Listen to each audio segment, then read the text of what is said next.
Next up, we are in for a very exciting panel. This panel will touch on a topic that I'm sure that a lot of you are tuned into given the recent changes in US administration. So the title of this next panel is called The Great Reset, How Crypto Policy is Suddenly Different. So your moderator for this panel will be Nilmini Rubin, so please welcome her and the panelists to the stage.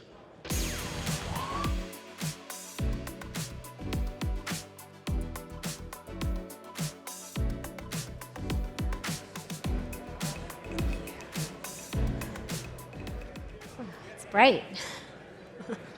Well, thank you. It's a delight to be here with all of you.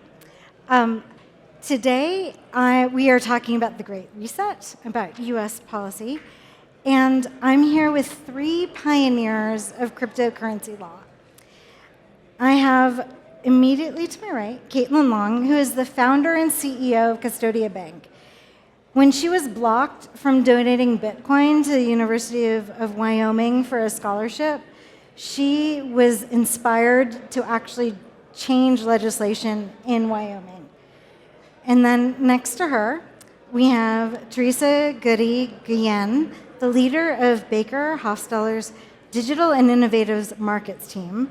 She's the co-leader of their Web3 and digital assets team, and I'm hoping she'll tell us a little bit about her forthcoming article. And then we have Marta Belcher, who is General Counsel and Head of Policy at Protocol Labs and the President and Board Chair of the Filecoin Foundation for the Decentralized Web. And she also serves as Special Counsel for the Electronic Frontier Foundation. So I'm delighted to be with these three amazing leaders. So getting down into the meat of it, when we've talked to people around the world, everyone always complains about the US. The US is behind, the US is lagging, and now suddenly we're seeing an opportunity for change. So I was wondering if you could tell us a little bit about what you see has already changed in the US with the new Trump administration and what you think might occur soon. So let me start with Caitlin. Well, thank you. The vibe has definitely changed. There's a sense that the Trump administration, we don't know what the exact guardrails are going to be. There will be some, but obviously it's, with the SEC dropping case after case after case, just another one this morning, we know things are getting better. It's going to take a little bit longer on the banking side, but the SEC is backing off, which is a big deal. That's huge. Teresa. Yeah, well, of course, one of my favorite things to talk about is the SEC. So, and I think that's probably the biggest game changer that we've seen so far, and also their approach and being so open and having this task force where everybody is going in and giving ideas and they're soliciting it, being collaborative. It's kind of a return to, how the SEC used to operate over 20 years ago. It was a much more collaborative approach, and so I think with that, that's already a huge difference. And then President Trump in talking to Congress and everybody saying he wants something on his desk in August to sign. And you've got the House and the Senate, or it almost seem like they're competing to who can get something out first. And then the SEC is doing their thing. The CFTC is starting to do a roundtable. So everybody is starting to, it seems like they're really getting motivated. And hopefully we can herd the cats together and we can move forward in a structured way. Yeah. Yeah, look, I would say, really, this is an industry that for 10 years, I don't have to tell the people in this room, have been asking for clear rules that we can follow, right? Like, we would like some rules that we can follow to mitigate the risks that regulators see. And instead, in the US, what we've gotten is basically an attempt to use securities laws to effectively drive the industry out of the US. And so it's actually amazing to finally be at a moment in time that really feels like a turning point where the government and many different government agencies and government officials are finally actually looking at this technology and saying, we would love to give you some clear rules to follow. So I think what you're going to see very quickly is things like the market structure legislation that we've been, as an industry, pushing for years to finally clarify whether and under what circumstances cryptocurrencies are and aren't securities. I think that's the most critical thing for making sure that people can come back to the United States who have left the United States, and that new projects can start in the United States as well. So you mentioned the need for clarity on what is a security and what is not a security. Why does that matter in the US and not in the rest of the world? And Teresa, you could tell us what you've been doing on that? Yeah, because the securities laws have been used as really a tool to, as everybody knows, to try and keep the industry from being able to move forward, because there aren't any ways to really facilitate these transactions under the securities laws. And so one of the things that I've been working on, and it should be out today, is it's an approach for how to approach the framework, and it's a basic framework for digital assets. And part of that is looking through the securities laws and looking through how all of these different types of rules and classifications work. And with the securities laws, the reason a lot of these things actually don't fall under them is because of the whole purpose. Like, if you go back and think about why did the securities laws come into existence in the 30s, it was in response to the 29 crash of the stock market. And when that crash happened, people lost their savings. They lost everything.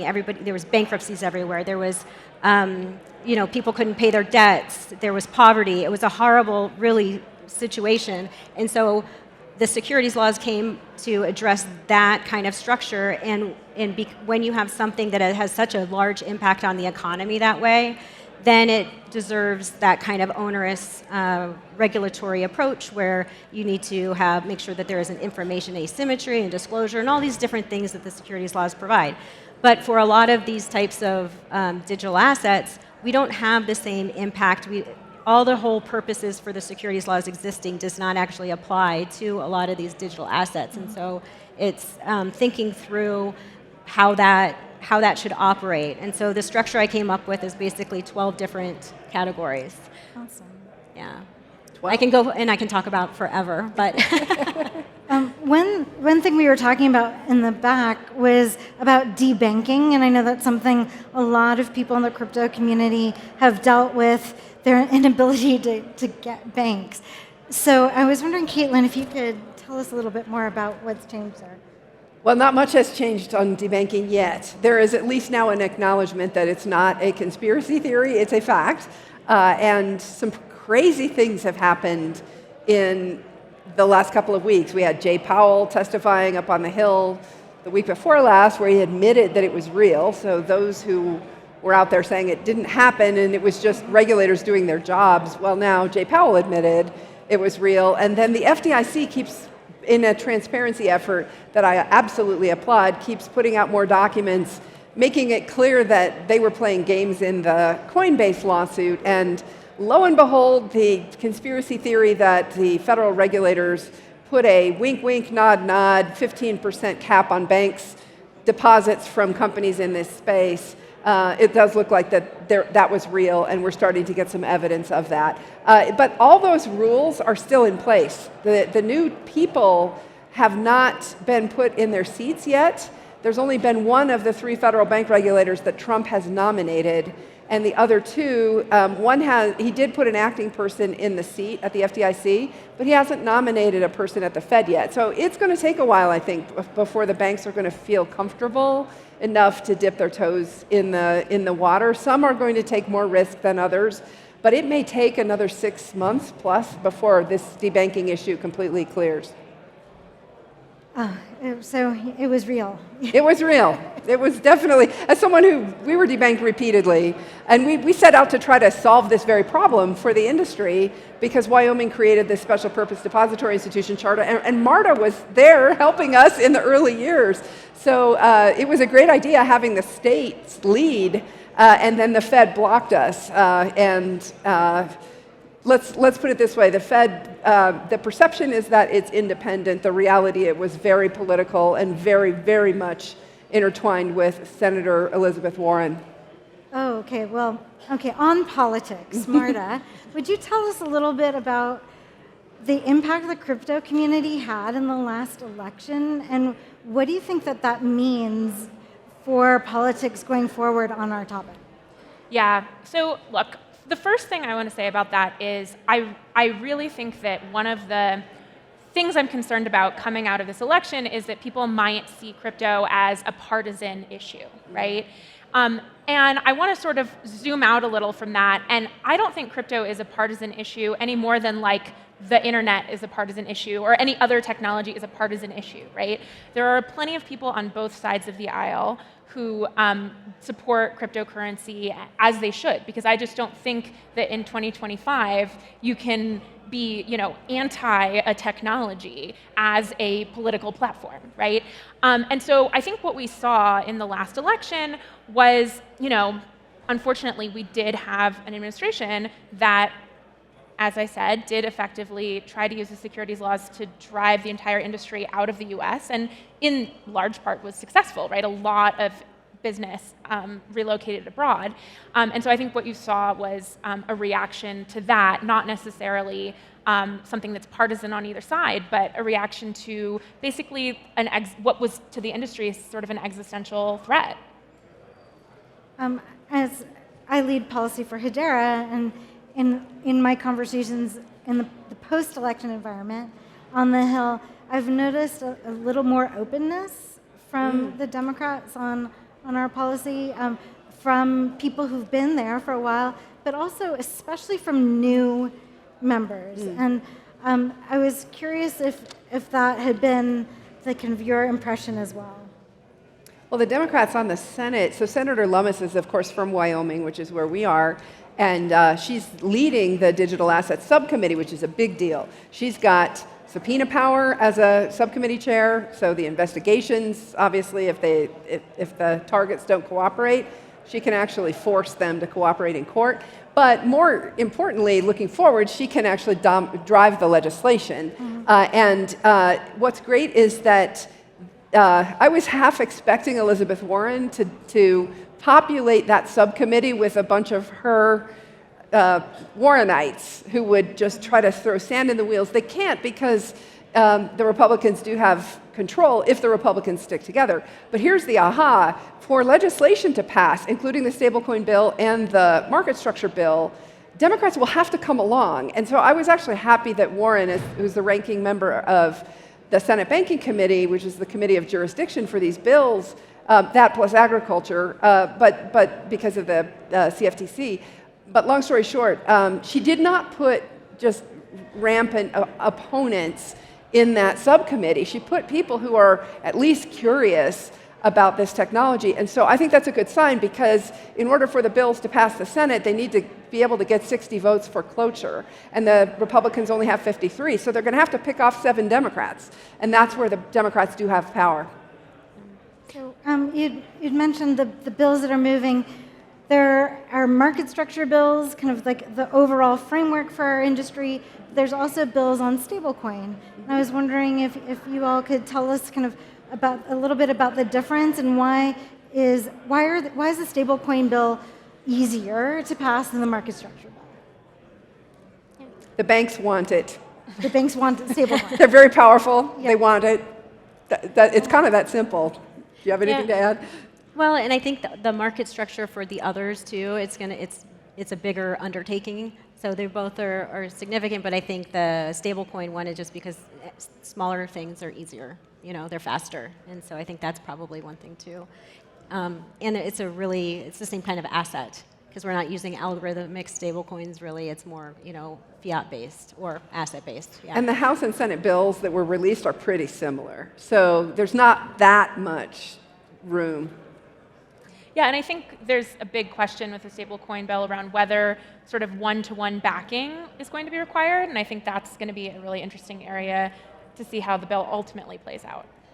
And the other piece that a lot of people are watching, and it broke on Twitter yesterday is the question about what if anything, the U.S. is going to do with Tether, because that has a big impact on the trading markets. Tether, of course, being the other side of a pretty clear majority of transactions in crypto trading markets.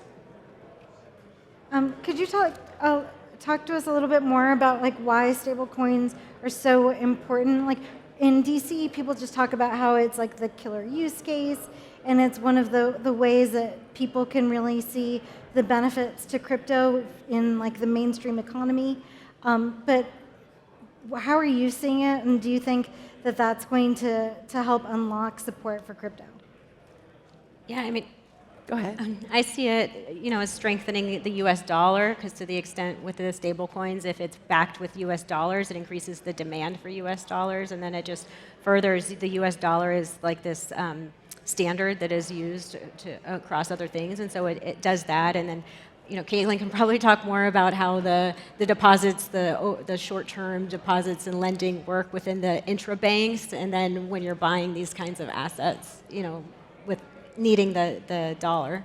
Well, yeah, the banks are looking at what's happened, of course, with Tether and Circle growing so fast, and they wanted a piece of that. So that's a big part of it. But there's a very interesting thing, and this ecosystem has an interesting aspect that Eric Bashini and I were just discussing of an ISO 222 compliant token. That's interesting because FedNow is also ISO 222 standard. And what's fascinating about that is we'll see how the stablecoin bill goes. Right now, they're contemplating allowing open public permissionless blockchains, but the bank regulators have been on the record that they want everything permissioned. And part of the reason that they held back stablecoins, in fact, actually, unfortunately, in our case, we were very, very close to the Fed. Then FTX came. We were close to getting approved. Then FTX came. The record shows literally within days of FTX, they were talking about conditions for approving us, and then all of a sudden they were denying us. And it was FTX that they were overreacting to. But when they released the report on Custodia, they announced the policy that banks' involvement with stablecoins is presumed to be unsafe and unsound. So what were they really doing? What was that happening at the Fed at that time? They were launching FedNow, which is a competitor to stablecoins, frankly. And so a lot of folks looked at that and said, the Fed has a conflict. I think if I put a lot of breadcrumbs together, that Trump has something very big planned for the Fed. And the biggest thing that he could do for the Fed, he'll leave monetary policy alone, but the biggest thing that he could do for the Fed is privatize the payment system. So it's not just bringing stablecoins into the regulatory umbrella, it's also pushing out the bank's monopoly on those traditional payments. And part of it is because of how the Fed reacted with FedNow. Amazing. So in our community, we have all these people building. Like they're focused on building a company, and this regulatory environment has come up in a bunch of the panels before ours, right? Whether it's standards or enforcement actions or different types of regulation around AI.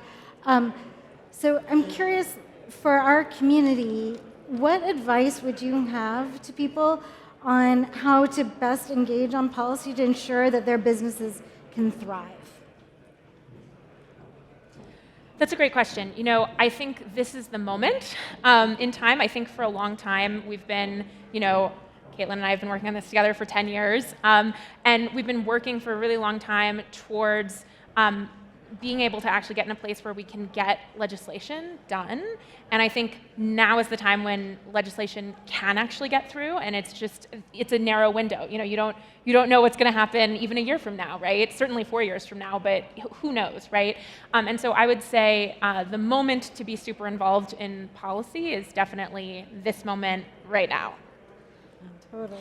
Yeah, and I would say that the same thing, and also in thinking about policy and how it impacts your business. So far, up to now, we've had these kind of artificial boundaries. We've been working within this pretend regime that is not actually reality. So what we can do is much different than what we've been doing previously. So I am encouraging everybody to think bigger, think more about what is really kind of ideal situations, and not to feel like you have to go in within this former regulatory regime or whatever and just try and use a scalpel here and there, because we can use a sledgehammer here.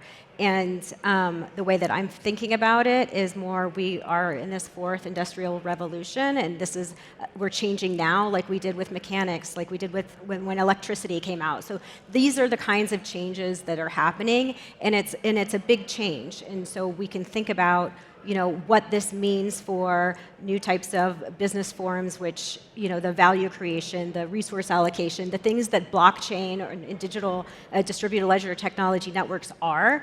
It is actually much bigger than that. It's much more than like a simple technology. This is moving how we are doing things. And so I think looking at it from that perspective is helpful. Thank you. Caitlin? Well, and we also have, let's face it, we haven't mentioned yet, we have a crypto czar who's also an AI czar at the White House, and Doge has talked about putting government spending on blockchains. That's not going to go on Bitcoin. You don't need that level of security, right? So this is where the use cases for other data structures, such as yours, may very well come into play, right? These are very different than the use cases of money per se, because they can apply in more corporate data structures where the cost of security is not necessarily as high, or they can be public in your ecosystem or private. So this is going to be interesting to watch, because there's going to be a scrum, not just on the bills in the Hill, but what is happening at the White House, and who's going to be the winner, because just yesterday, Vivek Ramaswamy said yet again, we're going to put government spending on a blockchain so anyone can verify this is what we intended, and that the data did not get changed. That's very exciting. I would add to make your representative and senator aware of what you're doing, so that they know that they have a crypto company as a constituent. And so they know that they have skin in the game to really work on developing bills that support you. And then to also think about joining associations that are working on policy. That there's a bunch of them, but to think about joining forces with others, because we do have strength in trying to shape it. And as Marta said, the time is now. We are in the midst of potentially setting the rules of the game. And I want to just take a moment to thank the organizers for putting this together, and thank our amazing panel, Marta, Teresa, and Caitlin, for joining us today. Thank you so much. Thank you. Thank you.